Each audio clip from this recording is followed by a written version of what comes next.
오늘은 사자성어 또는 네 글자로 된 단어를 가지고 제가 세 가지 내용을 말씀을 드릴 텐데요. 전체적으로 논리적으로 연결이 되어 있습니다. 그리고 방송을 끝까지 잘 듣지 않고 추측해서 댓글을 남기시면 아마 엉뚱한 이야기가 될 또는 괜히 오해할 수 있는 이런 이야기가 댓글에 달릴 수 있기 때문에 내용을 좀 잘 들어주시기를 부탁드립니다. 그런 분들이 자주 눈에 띄기 때문입니다. 자, 첫 번째는 침소봉대입니다. 두 번째는 지피지기입니다. 세 번째는 원인 제공입니다. 자, 침소봉대, 지피지기, 원인 제공, 이 사자성어 또는 네 글자로 된 단어를 가지고 제가 진행해서 말씀을 드리는데요. 첫 번째는 침소봉대입니다. 침소봉대는 무슨 뜻일까요? 침소봉대는 바늘을 가지고 막대기를 만든다, 이런 뜻이죠. 바늘 가지고 막대기 만든다. 그러면 이 아주 얇고 작고 가느다란 이 바늘이 있는데 이거를 그냥 엄청나게 이렇게 크고 두꺼운 이 막대기로, 바늘에 비해서 아주 굉장히 큰 이 막대기로 딱 만든다 그러면 어떨까요? 말도 안 되는 사건이, 또 말도 안 되는 그런 이야기가 벌어지게 되겠죠. 그래서 바늘 가지고 막대기 만든다라는 이 침소봉대라는 이 사자성어는 작은 일을 크게 부풀린다, 이런 뜻이 됩니다.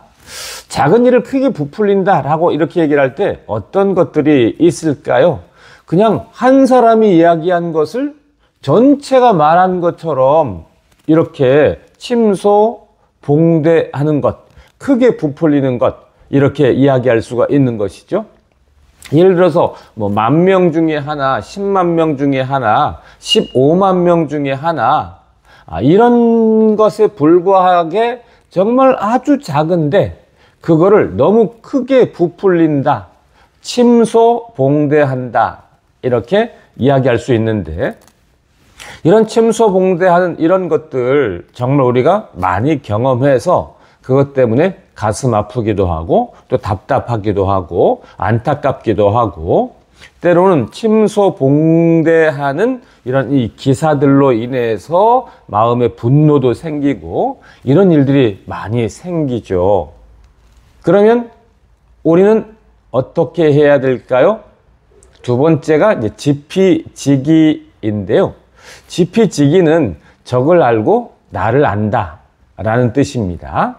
그래서 네 글자를 더 덧붙이면 지피지기 백전백승이라는 이 내용이 이 손자병법에 나와서 적을 알고 나를 알면 백전백승한다, 이렇게 이제 이야기하는 것인데요. 그 앞에 있는 내용 지피지기, 적을 알고 나를 안다. 자, 이 지피지기에서 특히 우리가 기억할 것은 뭐냐면 적을 안다, 이런 측면인데요. 제가 첫 번째 침소봉대를 말씀드리지 않았습니까? 침소봉대라는 것은 작은 것을 크게 부풀린다, 바늘을 마치 막대기같이 그렇게 부풀린다. 이건 뭐 거의 부풀리는 수준이 아니라 사기치는 수준, 이렇게 침소봉대는 그렇게 얘기할 수도 있겠는데요. 바로 그런 것을 잘 알아야 된다라고 이렇게 얘기를 할 수가 있는 것이죠. 그러니까 본성과 그 다음에 늘 하는 게 침소봉대다 그러면, 침소봉대에서 우리가 억울해, 침소봉대에서 우리가 나빴어, 뭐 침소봉대에서 우리가 나쁜 게 아니고 침소봉대에서 너희가 나빴어, 침소봉대한 것 때문에 이렇게 됐어, 이렇게 되면 그건 맞죠. 그런데 손자병법에 나온 지피지기 백전백승, 이 말을 딱 대입하면 뭐냐면 지피지기를 모른 거예요. 그러니까 적을 모른 거예요. 예를 들어서 이제 어떤 사기꾼이 있다고 한번 생각해 보세요.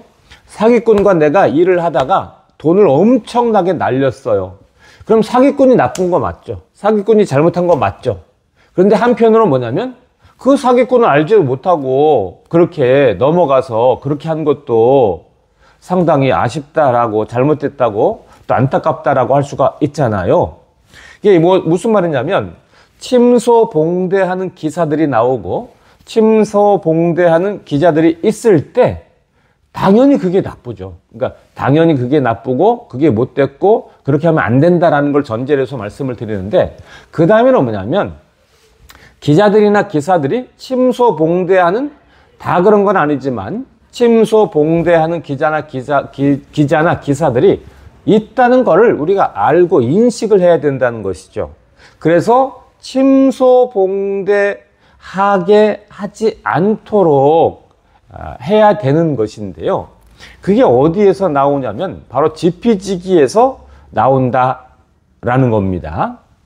저희 어릴 때에는 이제 이렇게 섬진강변에 살았을 때 섬진강변에 이렇게 한 30cm 정도 구덩이를 파가지고 위에는 갈대 같은 걸로 덮은 다음에 그 위에 모래로 다 덮어 놓으면 이게 구덩이인지 함정인지 모릅니다.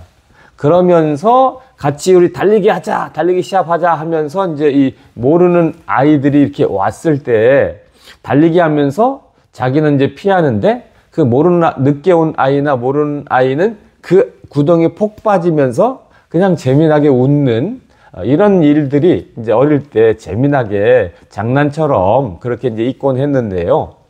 이게 무슨 말일까요?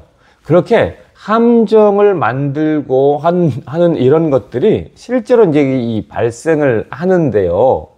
근데 뭐냐면 모르고 빠지는 것은 정말 전적으로 그렇게 속인 것이니까 그런데, 여기 알고 눈에 보이는 어떤 함정이 있고 알아챌 수 있는 그런 함정이 있을 때 거기 빠지는 거, 그건 해야 되지 않겠습니까? 자, 무슨 말이냐면 언론이나 또는 기자들이 이렇게 기사를 쓸 때 이렇게 침소봉대하는 특성이 그냥 있습니다. 작은 거 하나 있으면 그거 하나 가지고 또 뻥 터뜨리는 것이죠. 그래서 침소봉대의 대표적인 것은 뭐냐면, 예를 들어서 이렇게 타가수 이 팬에게 어쩌고저쩌고 그런 말을 제가 이제 다 알 겁니다. 그런 말까지 막 입에 담고 소개하고 싶지 않아서 제가 그런 말은 그냥 이 두루뭉실하게 이제 이 표현을 하는데요. 타가수에게 이렇게 지금 이렇게 힘들고 그러는데 공연을 해야 되겠느냐 어쩌겠느냐 하는 이제 이런 유의 느낌 다 아시잖아요.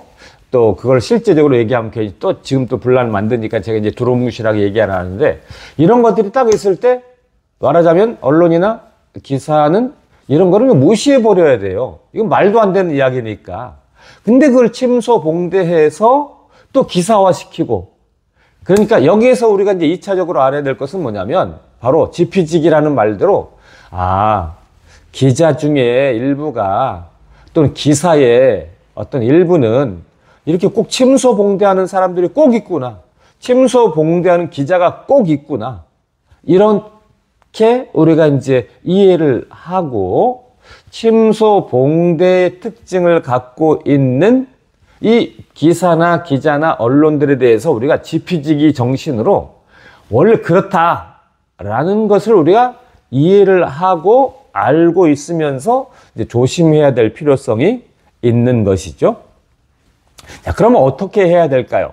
침소봉대하는 기자, 기사, 언론. 그럴 때 우리가 그런 침소봉대하는 속성을 가지고 있는 기자나 기사에 대해서 지피지기 지혜와 지피지기 정신으로 그렇다라는 것을 알고 있을 때 이 두 가지를 조합하면 우리가 이제 이해를 할 수 있는데요. 우선은 이제 이것은 내가 어떤 사건의 중심에 직접 들어가 있는 것이기 때문에 내가 어떻게 할 수 있는 그런 성격은 일단 아니죠.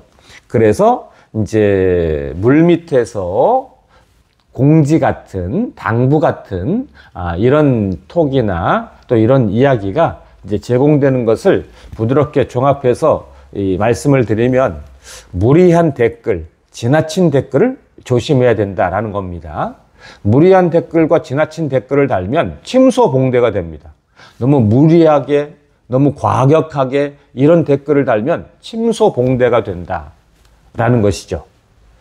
자, 그 다음에 어떤 또 무리한 선 넘는 어떤 이런 요구들이 있을 때, 그러니까 이것이 아까 제가 오늘 방송 처음에서 10,000명 중에 하나이고 10만 명 중에 하나이고 15만 명 중에 하나인데 무리한 댓글이나 무리한 요구가 딱 있으면 이게 먹잇감이 딱 돼가지고 침소봉대, 그 작은 거 하나인데 전체가 말한 것처럼 침소봉대가 된다.